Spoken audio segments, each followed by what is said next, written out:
नमस्ते, प्रणाम, हर हर महादेव। कैसन बानी जा आप सब।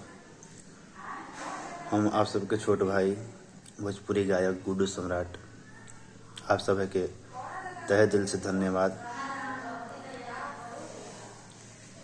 आज बहुत हम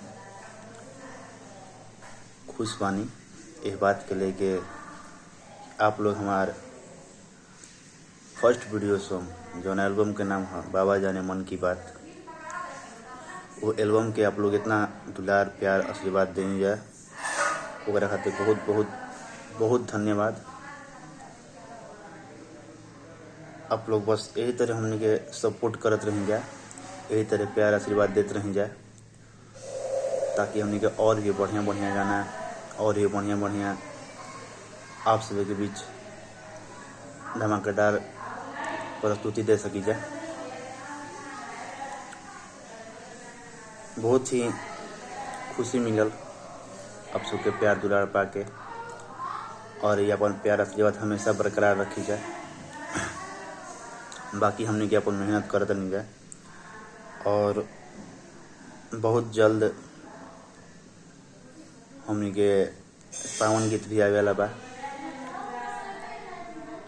सावन गीत की रिकॉर्डिंग हो चुकल बाटे, बहुत जल्द आप सबके बीच में आई।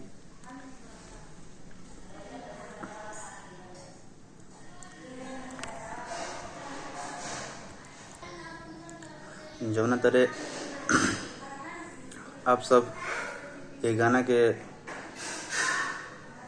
लाखों के संख्या में देखनी जाए, वही तरह ये गाना के हम चाहम कि आप लोग और देखी जाए और शेयर करी जाए और ये गाना के मिलियन में पहुंचाई जाए ताकि आपके भाई के और सपोर्ट मिल सके।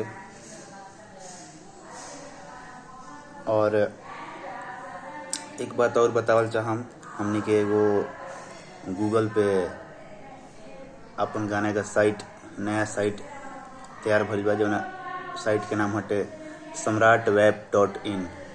तो आप लोग गूगल पे सर्च मारम जाए तो साइट मिली और उस साइट पे हमार सारा गाना जितना भी गाना नया पुराना जितना ही बा सारा गाना आप लोग के MP3 मिल जाए। आप लोग जैसे जाके MP3 डाउनलोड करके सुन सकता नहीं जाए। तो आप लोग जाई जाए गूगल पर सर्च मार के खोली जाए और वो गाना डाउनलोड करके देखी जाए, सुनी जाए, शेयर करी जाए और खूब प्यार आशीर्वाद दी जाए।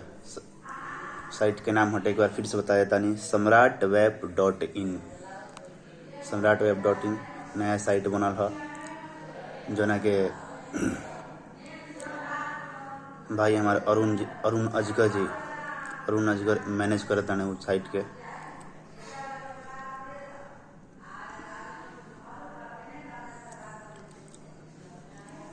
और ये वीडियो जो ना चैनल के माध्यम से छोड़ता नहीं, वो हमारे ऑफिशियल चैनल हटे जो ना चैनल का नाम हटे गुड्डू सम्राट ऑफिशियल। तो आप लोग इस चैनल के ज़्यादा से ज़्यादा सब्सक्राइब करी जाए, शेयर करी जाए और अपने भाई को खूब सपोर्ट करी जाए। तब तक खातिर धन्यवाद। Love you. जय हो भोजपुरिया समाज।